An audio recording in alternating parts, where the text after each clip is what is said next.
어린 여러분 안녕, 반갑습니다. 행복한 안식일 저녁 예배 시간입니다. 오늘도 지난 시간에 이어서 이 다니엘서의 내용을 같이 살펴볼 텐데요. 오늘 시작하기 전에 찬양을 함께 부르면서 시작하도록 하겠습니다.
네, 오늘 목사님이 지금 작은 화면으로 우리 친구들과 하는 두 가지 이유가 있는데요. 하나는 지금 이 녹화 방송이기 때문에 그래요. 오늘 저녁 목사님은 천성교회에서 전도회를 하고 있습니다. 그리고 얼마 전에 지금 백신을 좀 맞았는데 몰골이 조금 말이 아니어서 아직 회복 중에 있는 상황이라 좋은 모습을 보일 수가 없을 것 같아서 이렇게 하고 있습니다. 하지만 오늘 이 예배 시간 그래도 함께 말씀을 나눌 수 있고 또 우리 친구들을 만날 수 있어서 너무 좋은 것 같아요. 우리 제가 일일이 이름을 부르면서 환영하지 못하지만 오늘 채팅방에 출석을 남겨주고 함께하고 있는 모든 친구들을 환영합니다. 우리 두 번째 주제가 찬양 같이 부르고요. 말씀으로 들어가도록 하겠습니다.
네, 드디어 말씀 시간으로 들어갑니다.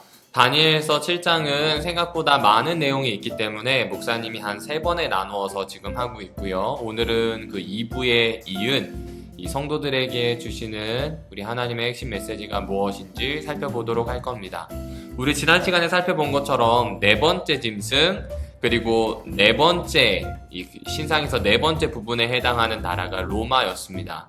그런데 이 로마 이후에 열국, 10개의 나라로 나눠지게 되죠. 물론 유럽의 역사는 동로마, 서로마가 있지만 서로마 중심으로 해서 보게 되었습니다. 그 10나라 중에서도 먼저 있던 3개의 뿔을 뽑고 나온 다른 뿔보다는 작은 이 작은 뿔에 대한 이야기를 같이 하려고 합니다. 여러분이 보셨던 것처럼 이 작은 뿔의 특징이 있죠. 첫 번째 특징은 제가 말씀드렸던 것처럼 서부 유럽에서 나타나는 겁니다. 이 동부 유럽의 역사가 아니라 서부 유럽의 역사로 하는 것은 이 작은 뿔 이후에 나오는 이 세력 있죠. 그리고 요한계시록에서도 작은 뿔과 대응해서 해석할 수 있는 그 세력에 대해서는 종교적인 성격을 이야기합니다. 그런데 이 동로마 쪽은 이슬람 세력과 연결되어 있기 때문에 사실상 관계가 없고요. 하나님을 대적하고 하나님의 자리에 서려고 했던 서부 유럽을 중심으로 했었던 로마 가톨릭 그 이야기를 볼 수 있다. 이렇게 이야기를 드렸었습니다. 여하튼 다니엘서 7장 8절에 나오는 것처럼 10개의 나눠진 나라 사이에서 작은 뿔이 등장하게 됩니다. 두 번째는 로마 제국의 분열 이후에 나오죠. 10뿔은 이 나라에서 일어난 10왕이요 그 후에 한 왕, 한 나라, 작은 뿔이 일어날 것이라고 했기 때문에 그렇습니다. 세 번째 기억하시죠? 세 뿔을 뿌립째 뽑습니다. 헤룰리, 반달, 동고트라고 하는 이 교황권의 세력을 반대하고 있었던 나라들을 없애버리고요. 그리고 작은 뿔은 힘을 가지게 되었습니다. 네 번째는 작은 뿔은 국가적인 속성을 가지고 있습니다. 그러니까 사람 같은 눈이 있어요. 그리고 입이 있어서 마치 왕권을 가지고 백성들을 살피고 혹은 제어하는 그런 특징이 이 작은 뿔에게 나타났었습니다. 그리고 다섯 번째는 다른 10뿔과는 속성이 달라요. 대부분의 이 뿔, 나라, 왕 이러면 정치적인 힘을 가지고 있는데 이 작은 뿔은 속성이 왜 다르냐면 종교적인 것까지 지배하기 때문에 그래요. 정치적인 것만 지배하는 게 아니라 종교 문화적인 것까지 지배하는 겁니다. 한마디로 얘기하면 그 당시 유럽을 송두리째 딱 소나기에 틀이 틀어지고 있었던 나라가 언제냐면 바로 작은 뿔인 로마 교황청이었다. 이렇게 보시면 됩니다. 여섯 번째는 작은 뿔이 큰 말을 합니다. 이 계시록에서 살펴보았던 것처럼 이 큰 말은 어떤 말이에요? 지극히 높으신 하나님을 대적하는 참남한 말을 하는 겁니다. 그래서 우리 친구들 지난 시간에 이 작은 뿔로 묘사되었던 교황권이 여전히 그러한 정신을 가지고 있다는 걸 이 요한 바오로 6세죠. 요한 바오로 6세가 대관식을 할 때 그 추기경 중에 하나였던 이 오타비안이라고 하는 추기경의 기도회에서 잠시 확인할 수 있었습니다. 자, 그러면 오늘은 작은 뿔의 9가지 특징 중에 이 나머지 부분을 할 거예요. 바로 7번째, 작은 뿔은 성도들을 핍박합니다 라는 부분부터 볼 겁니다.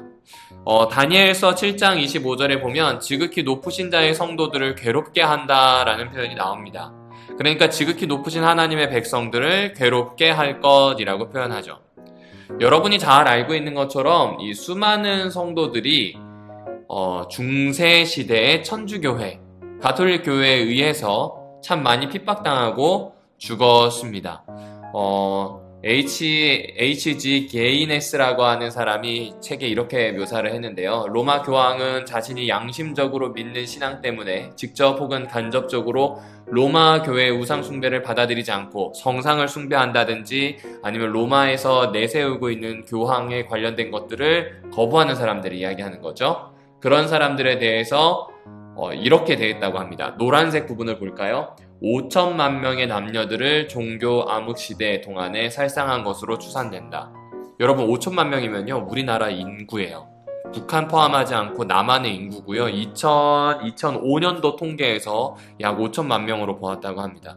그러니까 우리나라만큼의 인원을 종교 암흑시대 동안 송두리째 없애버리게 된 겁니다.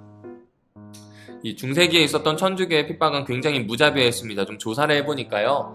스페인에서 종교재판으로 마녀 혹은 하나님을 대적하는 적그리스도로 판명된 사람들이 31,912명이 화형을 당합니다.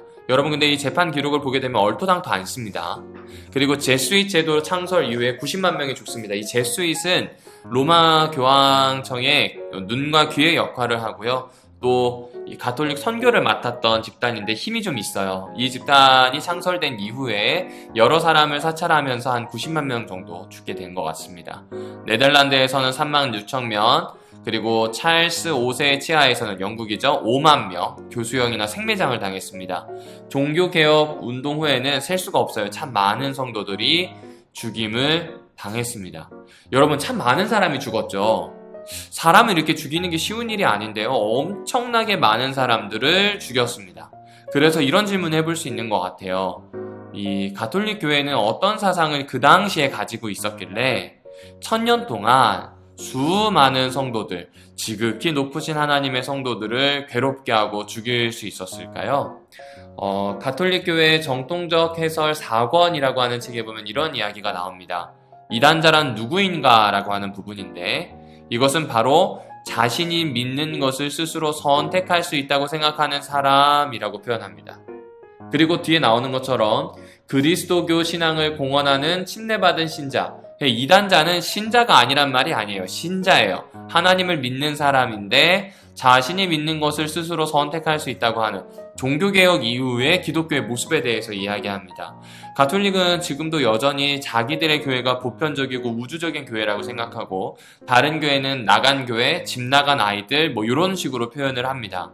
자신이 믿는 것을 스스로 선택할 수 있다고 생각한다는 이유가 무엇이냐면, 우리가 확고하게 맞는 교회고 너희는 아니라는 생각 때문에 그래요. 그래서 그런 사람들을 이단으로 판명합니다. 그런데 요한복음 16장 1절과 2절에 보면 이런 이단자들을 어떻게 대할지에 대해서 좀 잘 묘사해주게 됩니다. 예수님의 말씀 중에 있었던 부분인데요. 내가 이것을 너희에게 말함은 너희로 실족치, 실망하거나 낙담하지 않게 하려 함이니, 사람들이 너희를 추례할 뿐 아니라, 추례가 뭐냐면 유대인 공동체에서 내쫓는 겁니다. 그런데 이것이 단순히 유대인 공동체에만 해당하는 것이 아니라 중세 암흑 시대에 가톨릭 교회에 소속되어 있었던 하나님을 믿겠다고 스스로 믿음을 선택한 신자들을 이단자로 규정해서 출회할 것과, 출회, 곧 쫓아내는 것과 굉장히 모습이 비슷하죠. 그러면서 이 출회할 뿐만 아니라 이렇게 얘기합니다. 때가 이르면 무릇 너희를 죽이는 자가 생각하기를 이것이 하나님의 섬기는 예, 하나님을 섬기는 봉사다라고 생각한다는 거죠. 다시 좀 정리할게요. 요한복음이 쓰일 때에는 유대교 신자들 사이에서 신앙을 지켜가는 초기 기독교인들에 대한 이야기예요. 이들은 단순히 유대인이 아닙니다, 유대교 회원이 아닙니다 라고 하면서 출회될 뿐만 아니라 죽임을 당할 수도 있다는 이야기로 먼저 이야기를 한 것이죠. 그런데 이것은 비단 유대교에만 해당하는 게 아니라는 거예요. 왜냐하면 종교 암흑 시대에 바로 이 로마 가톨릭 역시 우리가 생각하기에 너희 이단자는, 스스로 신앙을 생각할 수 있다고 생각하고 그렇게 믿고 있는 그리스도의 신자들은 이단자이므로 출회하겠다. 만약에 너희가 그 틀린 신앙을 끊임없이 고수한다면 죽임과 핍박을 주겠다. 이것은 하나님을 섬기는 봉사다라는 이야기를 이들도 똑같이, 예수님 시대처럼 이들도 똑같이 했다는 겁니다. 중세기 천주교회는요, 자신과 다른 교리를 박멸하는 것이 하나님의 섬기는 예라고 여겼답니다. 그래서 참 많은 화형이 있었고요. 사람들을 죽이는 일이 있었습니다. 그런데 여러분 잘 아는 것처럼요, 성경을 믿는 신앙 안에는 핍박이란 있을까요? 없을까요? 우리 하나님이 첫 번째로 이야기하시는 건 하나님 사랑하기를 몸과 마음과 뜻과 목숨을 다해서 하라고 표현하고요. 둘째는 그와 똑같이 내 자신을 사랑하듯 몸과 마음과 목숨을 다해서 이웃을 사랑하라는 이야기입니다. 여기에는 결코 폭력이 들어갈 수 없습니다. 지금 목사님 사진, 이 목사님 화면 때문에 뒤에 이 핍박이라는 게 가려졌는데, 핍박이나 괴롭힘은 있을 수가 없는 거죠. 그러니까 천주교회와 다른 가르침이 이단이다 라고 하는 이들의 이야기는 맞지 않는 거예요. 이들은 숫자가 많고 이들은 보편적인 교회라고 주장해요. 그래서 정통이다. 그리고 그것보다 인원이 적거나 다른 이야기를 하면 이단이다? 아니라는 겁니다. 아니라는 겁니다. 그럼 도대체 무엇인가? 바로 성경에 있는 이야기와 다른 것을 말한다면, 다른 말로 하면 성경을 깊이 연구해서 오늘날 하나님이 우리에게 하시는 말씀을 연구하는 자세와 조금 다른 자세를 취한다면, 이것을 자신의 영달이라든지 하나님이 아니라 자기를 믿게 한다든지 복음의 비밀을 이야기하는 것이 아니라 출세의 비결을 이야기한다, 뭐 이런 이야기들 있죠. 이런 것들이 이 단, 달을 이자의 끝단, 결국 예수 그리스도를 만나는 종말이 아니라 예수 그리스도와 상관없는 다른 것으로 이끄는 이 종말에 대한 이야기를 하게 되는 겁니다. 이런 것이 바로 이단이다라고 하는 겁니다. 갈라디아서 1장 8절과 9절, 우리나 혹 하늘로부터 온 천사라도 우리가 너희에게 전한 복음 외에 다른 복음을 전하면 저주를 받을지어다. 이 바울이 하는 이야기입니다. 갈라디아에 있는 사람들이 자꾸 행동으로 구원을 얻는다, 뭐 이런 이야기를 해왔어요. 그러니까 그런 이야기는 맞지 않고 우리 하나님 안에서 얻는 구원, 우리 하나님 안에서 얻는 기쁨, 그리고 하나님 안에서 변화되고 바뀌어져가는 삶, 이것이 사실 복음의 비결인데 그것과 다른 이야기를 하지 말라는 겁니다. 굉장히 중요한 이야기겠죠? 우리 친구들에게 다시 한 번 더 강조합니다. 뒤에 이제 8번째, 9번째도 사실 비슷한 이야기라서 더 이어가지 않고 여기서 좀 마무리할 텐데요. 여러분, 작은 뿔이 가지고 있었던 참 많은 특질들을 한번 보십시오. 첫 번째 특질인 역사적으로 유럽에서 나타났고 로마 제국 분열 이후에 나타났으며 새 나라를 없애기도 했었고요. 국가적인 속성을 가지고 있었고 동시에 종교적인 속성도 가지고 있었어요. 그리고 큰 말을 하며 지극히 높으신 자를 대적할 뿐만 아니라 지극히 높으신 이의 성도들을 핍박하였습니다. 그리고 그는 끊임없이 다른 복음을 이야기합니다.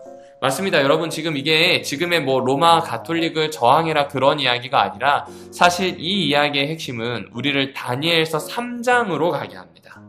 진리라고 하는 것, 그리고 하나님의 말씀이라고 하는 것을 받아들였던 다니엘과 세 친구의 신앙이 우리가 가야 할 길이라고 하는 걸 이야기해 준다는 거죠. 무슨 말인지 이해가 되세요? 다니엘과 세 친구처럼 사람이 많거나 아니면은 누군가 정통이라고 이야기해서이거나 아니면 핍박을 하기 때문에 굴복하는 그런 것 말고요. 출세하기 위한 그런 것 말고요.